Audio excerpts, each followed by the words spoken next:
مسلمان نہیں ہوتا.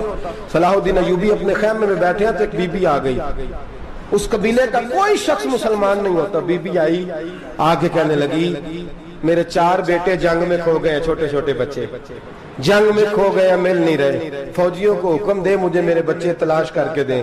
صلاح الدین ایوبی نے جھٹ پٹ سر پہ امامہ باندھا, نیزہ پکڑا, سینے بند باندھا, اپنے جبے کو سمیٹا اور باہر کہنے لگی تو کدھر جا رہا ہے؟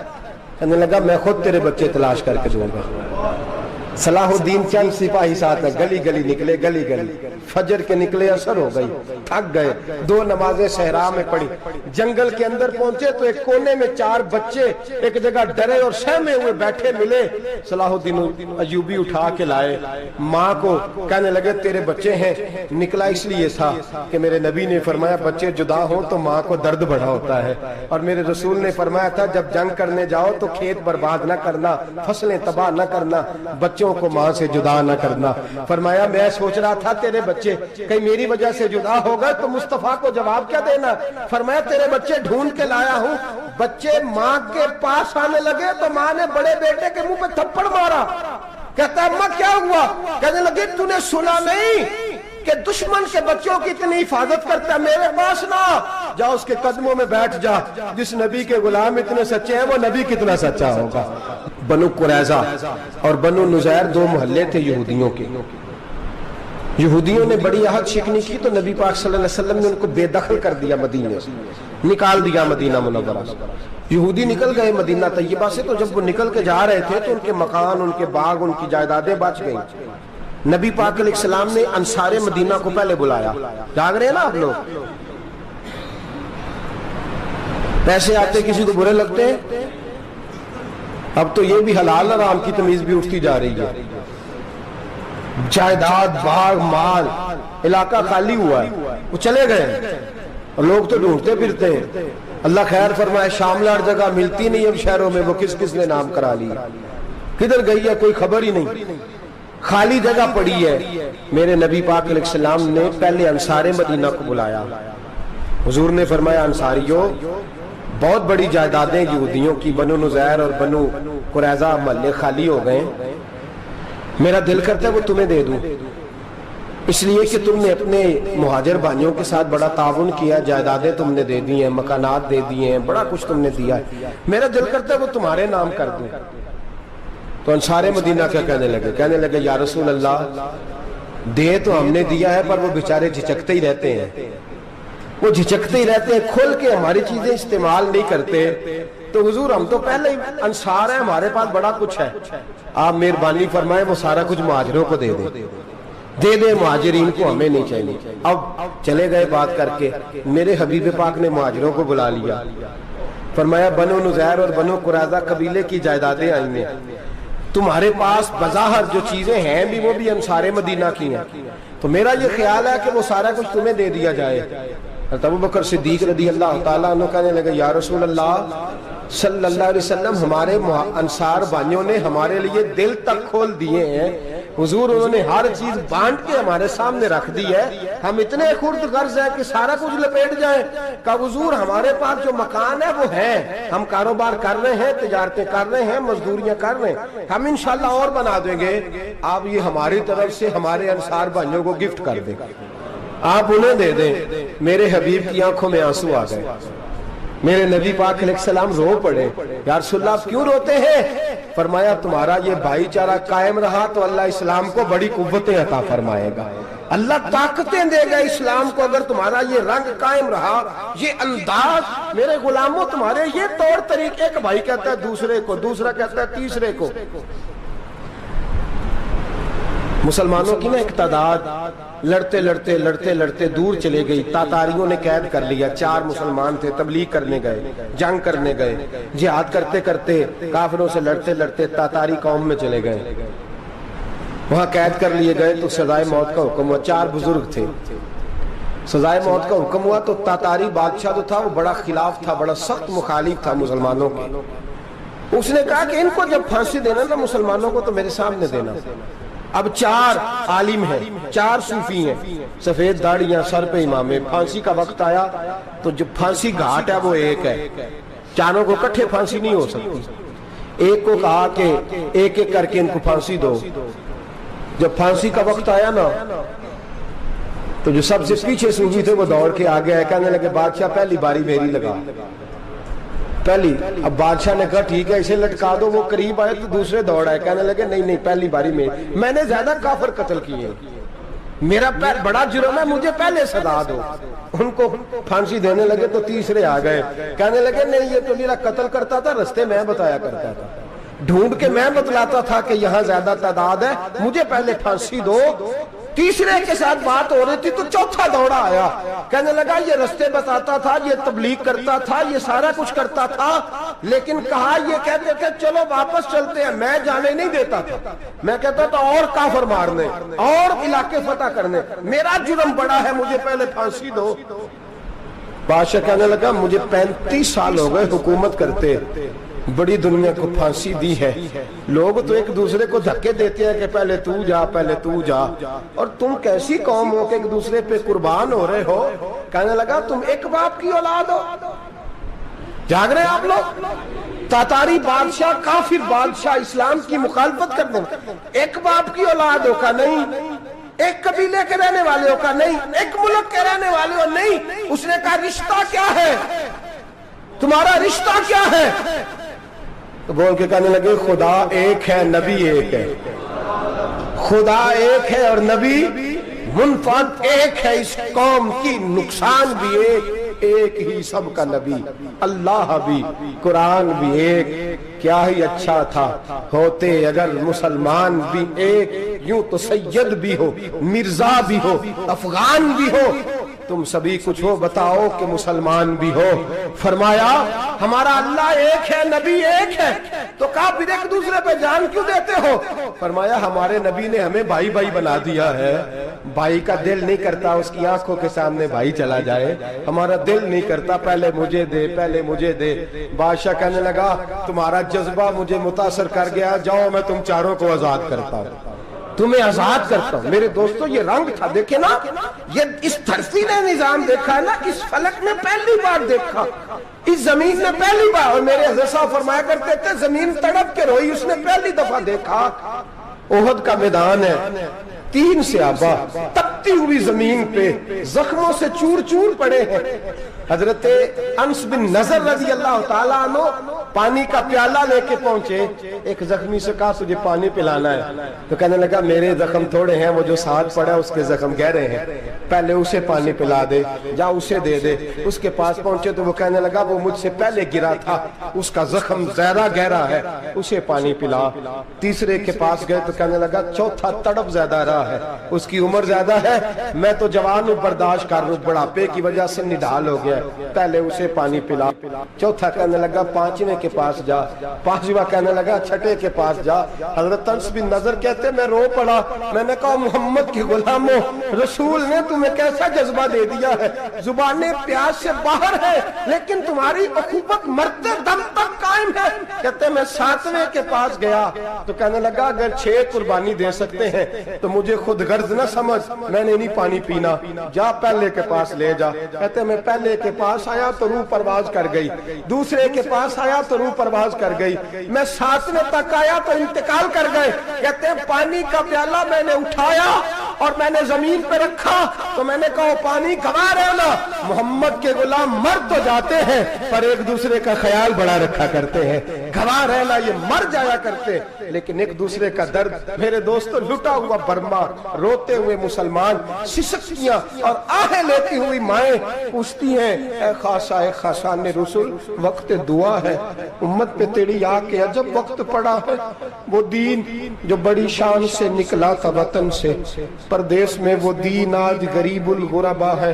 فریاد ہے اے کشتی امت کے نگہباں, بیڑا یہ تباہی کے قریب آن لگا ہے. اور کیا خوبصورت جملے کہے تھے کہ نبی پاک صلی اللہ علیہ وسلم نے, حضور نے فرمایا تھا میرا مومن ایک جان کی طرح ہوتا ہے, ایک جان کی طرح ہوتا ہے, ایک کو تکلیف ہو جسم کے ایک حصے کو, سارا حصہ پریشان ہوتا ہے. فرمایا یہ ایک مکان کی طرح ہے, ایک اینٹ دوسری اینٹ کو مضبوط کرتی ہے. فرمایا یہ مضبوط لوگ ہیں, یہ مضبوط لوگ. حضرت عمر فاروق کا زمانہ ہے, ایک آدمی نے سیری بھیج دی, ایک گھر میں بطور تحفہ، قحط کا زمانہ تھا، گوشت ملتا نہیں تھا، جانور، ایک آدمی نے سری بھیج دی ایک آدمی کے گھر میں۔ اس نے کیا کیا؟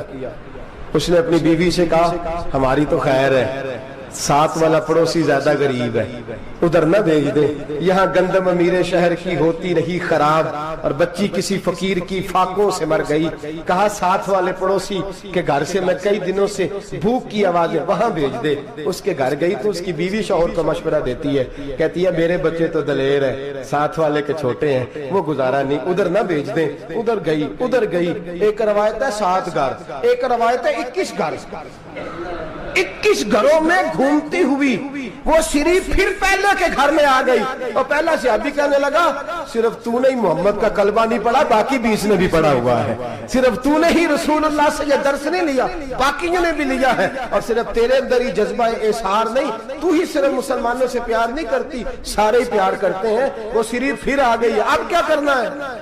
اب کیا کرنا ہے؟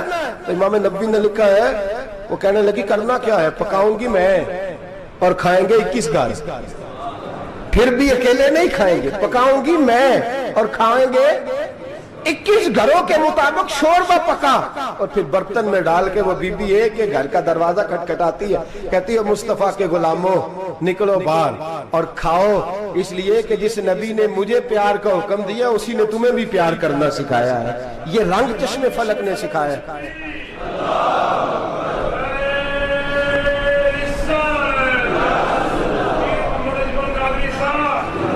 آپ کی بڑی مہربانی، زندہ باد وہی ہے جس کو اللہ رسول زندہ باد فرمائے، بڑی مہربانی، اللہ جزا دے۔ عرض یہ کرنے جا رہا تھا کہ رسول کریم صلی اللہ علیہ وسلم نے یہ پیغام دیا امت کو، فرمایا کہ دیکھیں نا کتنے بڑے لفظ ہیں، یہ نہیں فرمایا دوزخ میں جائے گا، یہ نہیں فرمایا کہ اسے جہنم کی سزا ملے گی، میرے نبی نے فرمایا میں اسے مومن مانتا ہی نہیں، میں اسے مسلمان اپنا مانتا ہی نہیں۔ حضور کسے؟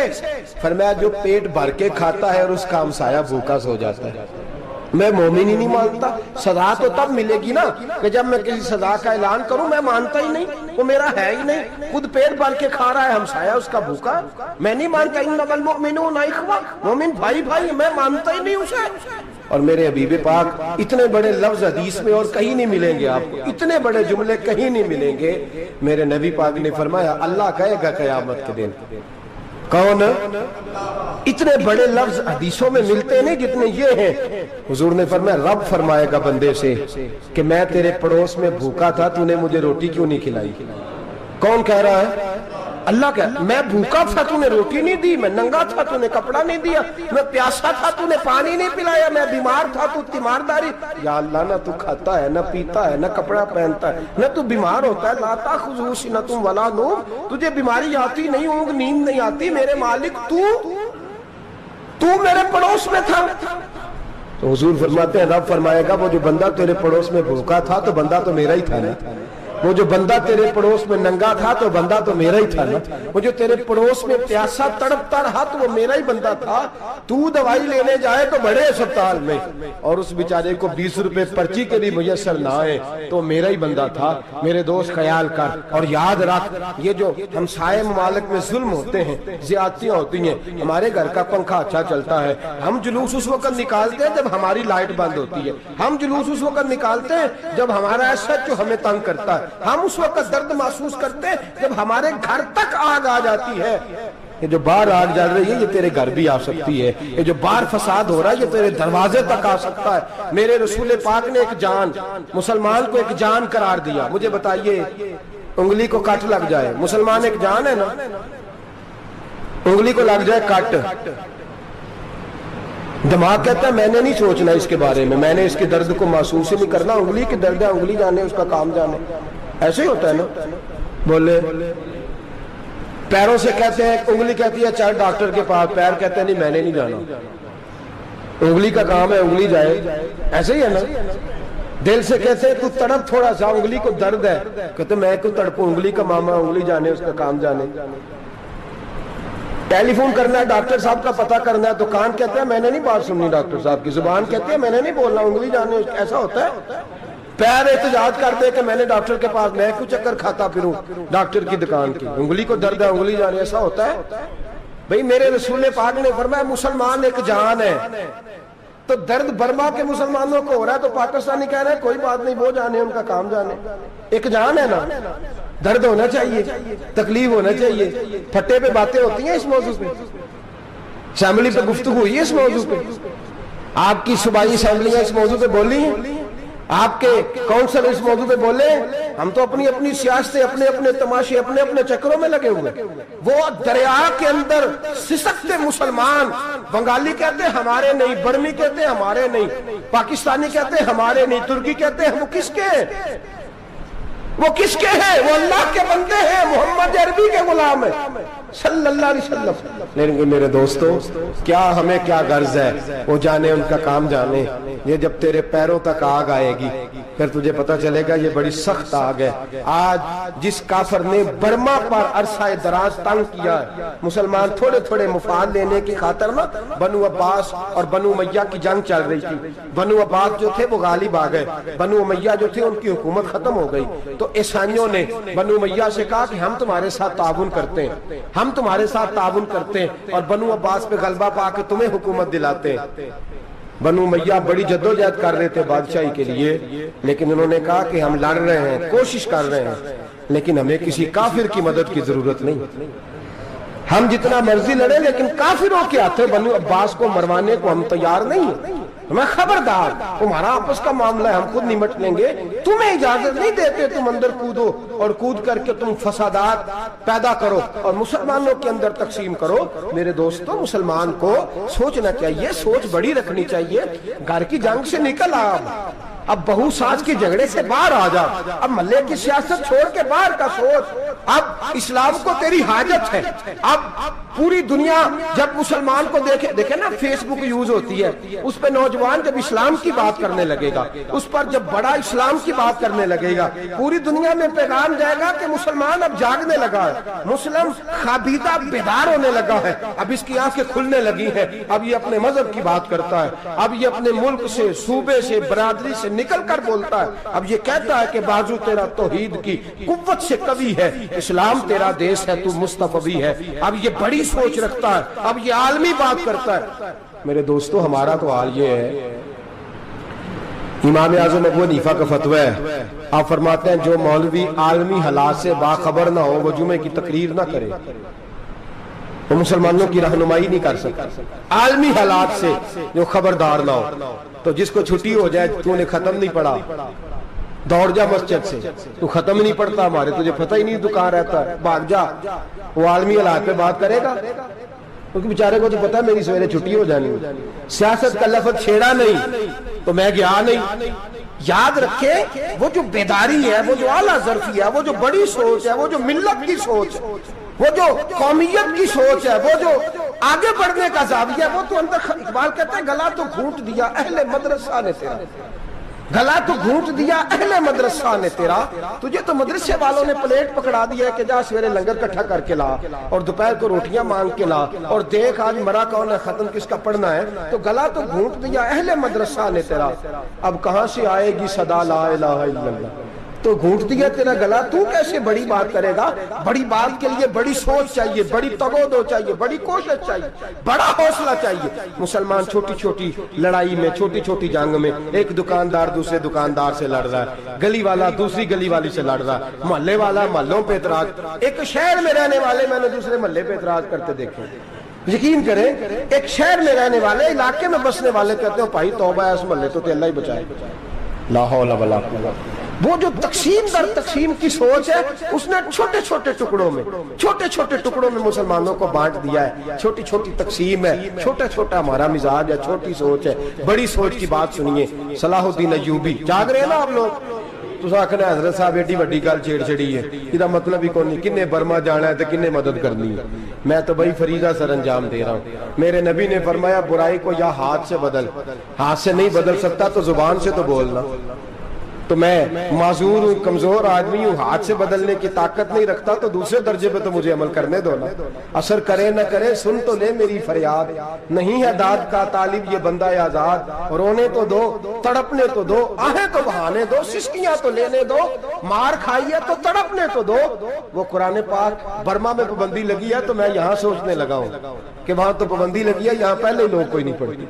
معاذ اللہ تعالیٰ حالات دن پہ دن مسلمانوں کے لیے ایک ایک کر کے، افغانستان میں جو آگ لگی تھی پھر وہ عراق میں بھی لگی، پھر وہ لیبیا میں بھی لگی، پھر وہ مصر میں بھی لگی، پھر وہ یمن میں بھی لگی، سعودی عرب میں دھماکے ہوئے، میرا دل تڑپا ہے، مجھے پریشانی ہوئی، میں بچے پاس تھے، میں بڑا ڈسٹرب ہوا، میں نے کہا یار یہ ہمارا سب کا اجماعی عقیدت کا مرکز ہے، ہم کم از کم ہزار اختلاف کے باوجود کہا کرتے تھے کہ عرب میں امن ہے یار، وہاں سکون ہے، وہاں دکانیں کھلی چھوڑ کے لوگ چلے جاتے ہیں، وہاں بھی فساد ہونے لگا، وہاں بھی آگ بڑھ گئی ہے، لیکن ہم صرف چھوٹی چھوٹی کر کے جب آگ بجھانے کی کوشش کریں گے اس وقت آگ نہیں بجھے گی، جب ہر آدمی اپنے پیالے میں پانی لے کے آئے گا، ہر شخص اپنے گھر کی نل چلائے گا، ہر شخص نلکا چلائے گا اور پانی نکال کے یہ آگ بجھائے گا، تب یہ آگ بجھے گی۔ ہر آدمی کو کردار سوچ بڑی کریں، نظریہ بڑا کریں، ملت کی بات کریں، مسلمان ہو کے سوچیں، مسلمان ہو کے سوچیں، خدا را نکلے یہ گھر کے جھگڑوں سے، تھوڑی دیر کے لیے اپنے آپ کو بڑا کریں، بڑی سوچ آپ بنائیں، جب دوستیاں لگائیں، یارانے لگائیں، پھر چھوٹے موٹے حساب سے بچیں۔ بابا بلے شاہ صاحب فرماتے کورے ورک کتاب نہیں ہوندے، کورے ورک کتاب نہیں ہوندے، پتھر دل گلاب نہیں ہوندے، او بلیا یاری سوچ کے لائیں، یارا نال حساب نہیں ہوندے۔ پھر ذرا نکلے اس حساب کتاب سے باہر، بلیا یاری سوچ کے لائیں، یارا نال حساب نہیں ہوندے۔ پھر ذرا بڑا ذہن کریں، چھوڑے اپنے حساب، یبصرون علی انفسہم ولنبلونکم بشیء من الخوف والجوع ونقص من الاموال والانفس والثمرات۔ پھر حساب کتاب سے نکلے، پھر امام علی مقام کی طرح یہ سوچ بنائے کہ حسین کے بچے چلے جائیں تو کوئی حرج نہیں، امت پر آنچ نہیں آنی چاہیے۔ ایک امام علی مقام، کل تک امام میدان میں کھڑے تھے تو اکیلے تھے، لیکن آج پوری دنیا کہتی ہے حسین ہمارا ہے، حسین ہمارا ہے۔ آج نظریہ امام علی مقام زندہ ہے، تو اکیلا ہے تو کھڑا ہو، یہ نہ کہا کر چھوٹی سی مسجد ہے، ایک کونا کا کھڑکاوا، مولانا تقریر کر رہے ہیں تو کیا بنے گا، ایک آواز کہیں سے گونجا کرتی ہے، پھر اس میں تاثیر میرا اللہ پیدا فرما دیا کرتا ہے، پھر اس کے اندر قوت میرا رب پیدا فرما دیا کرتا ہے، پھر اللہ اس میں تاثیر پیدا کر کے چار دانگ عالم میں پھیلا دیا کرتا ہے۔ صلاح الدین ایوبی، مسلمانوں پہ ظلم ہوا، فلسطین میں آگ لگی اور پورے فلسطین کی گلیاں خون سے بھر گئیں، ایک دن کے اندر 70,000 مسلمان قتل ہوا۔ گھوڑوں سے سڑکوں پہ چلا نہیں جاتا تھا، گھوڑے پھسلتے تھے، اتنا خون تھا، اور کچی سڑکیں تھی، اتنا خون تھا، پہلے کچی زمین نے خون پیا، پھر خون اس سے باہر آیا، پھر بھی اتنا 70,000 آدمی قتل ہوا۔ صلاح الدین ایوبی کون تھے؟ میرے غوث اعظم جیلانی کے مدرسے کے طالب علم تھے۔ جامعہ نظامیہ مدرسہ، یہ مدرسے ہیں جنہوں نے دین کے مجاہد پیدا کیے، مدارس ہیں جنہوں نے دین کے مجاہد پیدا کر کے پوری دنیا کے اندر پھیلائے ہیں۔ مدارس کے اندر دہشت گردی آئی، میں اختلاف نہیں کرتا، لیکن ابھی بھی مدرسے ہیں جن مدرسوں سے رسول اللہ کے دین کا سچا درس دیا جاتا ہے، امن، پیار اور محبت کی فضا کو عام کیا جاتا ہے وہ مدارس، اور انشاءاللہ قیامت کی صبح تک وہ مدرسے قائم رہیں گے۔ صلاح الدین ایوبی مدرسے کے طالب علم ہے، مدرسے کا، لیکن مدرسہ اس کا تھا جو ساتھ درویش بھی تھا، جو ساتھ اللہ رسول کے احکامات محبت کے ساتھ پھیلانے والے غوث اعظم جیلانی کا مدرسہ تھا، اس مدرسے کا پڑھنے والا طالب علم۔ دیکھیں نا، علم دین شہید کون تھا؟ نعتیں پڑھنے والا تھا نا، ختم دلانے والا تھا۔ عامر چیمہ شہید کون تھا؟ نعتیں پڑھنے والا تھا نا۔ یہ نعتیں وہ چیز ہوتی ہے جو دلوں کے اندر اثر پیدا کر دیتی ہے، جو نبی پاک کی محبت کو پروان چڑھاتی ہے، اور یہی چراغ جلے گا تو روشنی ہوگی۔ صلاح الدین ایوبی اکیلا اپنے دوستوں سے کہنے لگا مسلمانوں کی مدد، چند سالوں میں نکلو مدد کریں۔ انہوں نے کہا تیرے نکلنے سے کیا ہوگا؟ کہنے لگا میں نے نہیں نکلنا، میرے اللہ نے میری مدد کرنی ہے، میرے اللہ نے میری اٹھ باندھ کمر، کیا ڈرتا ہے پھر دیکھ خدا کیا کرتا ہے، فرمایا مجھے نکلنے دے، اللہ میری مدد کرے گا۔ تھوڑا تھوڑا کر کے فوج جمع کی، کوشش کی، چند سالوں کے بعد اسی جگہ جہاں مسلمانوں کا خون بہا تھا، اللہ نے اسلام کا جھنڈا پھر سے بلند کر دیا۔ صلاح الدین ایوبی فاتح بن کے مسجد اقصی کے دروازے پہ کھڑا ہے. چند سال گزرے، عیسائیوں کا اپنا وہ ظلم ابھی یاد ہے، اور عیسائی سارے لیڈر کہتے ہیں تیاری کر لو، اب ہمارے بچے کاٹے جائیں گے، عورتیں بیوہ ہوں گی، گردنیں کٹیں گی، اب دیکھنا جتنا خون ہم نے بہایا تھا مسلمان اس سے دگنا بہائیں گے. صلاح الدین ایوبی گھوڑے پہ کھڑے ہیں اور پوچھتے ہیں، او عیسائیوں بتاؤ تمہارے ساتھ کیا کروں؟ گردنیں جھک گئیں، جواب کوئی بھی نہیں. کہا تم نے 70,000 مسلمان ایک دن میں مارا تھا، بولو تمہارے ساتھ کیا کروں؟ تم نے ایک دن میں مسلمان یوں کاٹے جیسے گاجر مولی کاٹی جاتی ہے، بولو کیا کروں؟ عیسائی کہنے لگے ہمیں اپنے ظلم یاد ہے، تشدد یاد ہے، بربریت یاد ہے، تو بہتر جانتا ہے تو نے کیا کرنا ہے.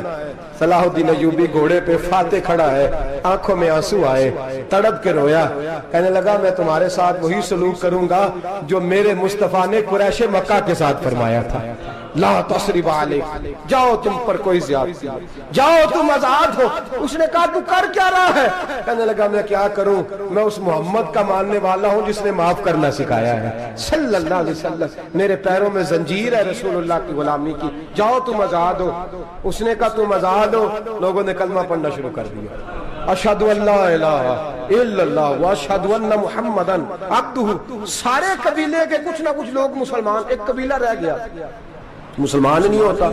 صلاح الدین ایوبی اپنے خیمے میں بیٹھے ہیں تو ایک بی بی آ گئی، اس قبیلے کا کوئی شخص مسلمان نہیں ہوتا. بی بی آئی، آگے کہنے لگی میرے 4 بیٹے جنگ میں کھو گئے ہیں، چھوٹے چھوٹے بچے جنگ میں کھو گئے ہیں، مل نہیں رہے، فوجیوں کو حکم دے مجھے میرے بچے تلاش کر کے دیں. صلاح الدین ایوبی نے جھٹ پٹ سر پہ امامہ باندھا، نیزہ پکڑا، سینے بند باندھا، اپنے جبے کو سمیٹا اور باہر. کہنے لگی تو کدھر جا رہا ہے؟ کہنے لگا میں خود تیرے بچے تلاش کر کے دوں گا. صلاح الدین چند سپاہی ساتھ گلی گلی نکلے، گلی گلی فجر کے نکلے، اثر ہو گئی، تھک گئے. 2 نمازیں صحرا میں پڑھی، جنگل کے اندر پہنچے تو ایک کونے میں 4 بچے ایک جگہ ڈرے اور سہمے ہوئے بیٹھے ملے. صلاح الدین ایوبی اٹھا کے لائے، ماں کو کہنے لگے تیرے بچے ہیں. نکلا اس لیے تھا کہ میرے نبی نے فرمایا بچے جدا ہوں تو ماں کو درد بڑا ہوتا ہے، اور میرے رسول نے فرمایا تھا جب جنگ کرنے جاؤ تو کھیت برباد نہ کرنا، فصلیں تباہ نہ کرنا، بچوں کو ماں سے جدا نہ کرنا. فرمایا میں سوچ رہا تھا تیرے بچے کہیں میری وجہ سے جدا ہو گئے تو مصطفیٰ کو جواب کیا دینا. فرمایا تیرے بچے ڈھونڈ کے لایا ہوں. بچے ماں کے پاس آنے لگے تو ماں نے بڑے بیٹے کے منہ پہ تھپڑ مارا. کہتا ہے اماں کیا ہوا؟ کہنے لگے تو نے سنا نہیں کہ دشمن کے بچوں کی اتنی حفاظت کرتا ہے، میرے پاس نہ جا، اس کے قدموں میں بیٹھ جا. جس نبی کے غلام اتنے سچے ہیں وہ نبی کتنا سچا ہوگا، جس نبی کے نوکر اتنے کھڑے ہیں وہ نبی کتنا کھڑا ہوگا. جا کے کلمہ پڑھ لے. میرے دوست یہ اسلام ہے جس نے غیروں کا درد بھی اپنے سینے میں رکھا. اقبال کہتا ہے سارے زمانے کا درد ہمارے ہی سینے میں ہے. برما کا مسلمان ہو یا عراق، لیبیا، افغانستان، کشمیر کا مسلمان ہو، میرے دوست وہ غیر نہیں ہے، وہ تیرا اپنا ہے. اس کا رنگ نہ دیکھ، اس کی بولی نہ دیکھ، اس کا قبیلہ اور علاقہ نہ دیکھ، دیکھ کہ وہ تیرے رسول کا کلمہ پڑھتا ہے، وہ دیکھ کہ وہ کعبے کی طرف منہ کر کے نماز پڑھتا ہے، دیکھ کہ تیرا اور اس کا نصاب زندگی قرآن ایک ہے. میرے دوست کچھ نہیں کر سکتا تو دعا تو کر دیا کر، کچھ نہیں کر سکتا تو التجا تو کر دیا کر. اللہ کے حضور یہ تو کہا کر کہ اللہ مسلمان جہاں بھی ہیں تو ان کی مدد فرما، اللہ مسلمان جہاں بھی ہیں تو ان کی غیبی امداد فرما. یہ دعا تو میرے دوست ضرور کیا کرو. سوچ بڑی کریں، جب بھی آپ بولیں، جب بھی آپ لکھیں، جب بھی کسی سے بات کریں تو بحیثیت مسلمان کے بات کریں، بحیثیت ایک نبی پاک کے غلام کے بات کریں. اپنی زندگی اس انداز میں ترتیب دیں کہ پہلے آپ مسلمان ہیں، اس کے بعد آپ کچھ اور ہیں. پہلے اسلام کی بات کریں، بڑی بات کریں، بڑے حوصلے کی بات کریں، پھر اسلام کو قوت ملے گی، پھر بیداری امت کو نصیب ہوگی. اللہ کریم برما کے مسلمانوں کو اپنی رحمت کی ٹھنڈی چھاؤں نصیب فرمائے، ہمیشہ مدحت خیر الانام میں گزرے. دعا ہے یہ عمر درود و سلام میں گزرے. آخر دعوانا ان الحمدللہ رب العالمین.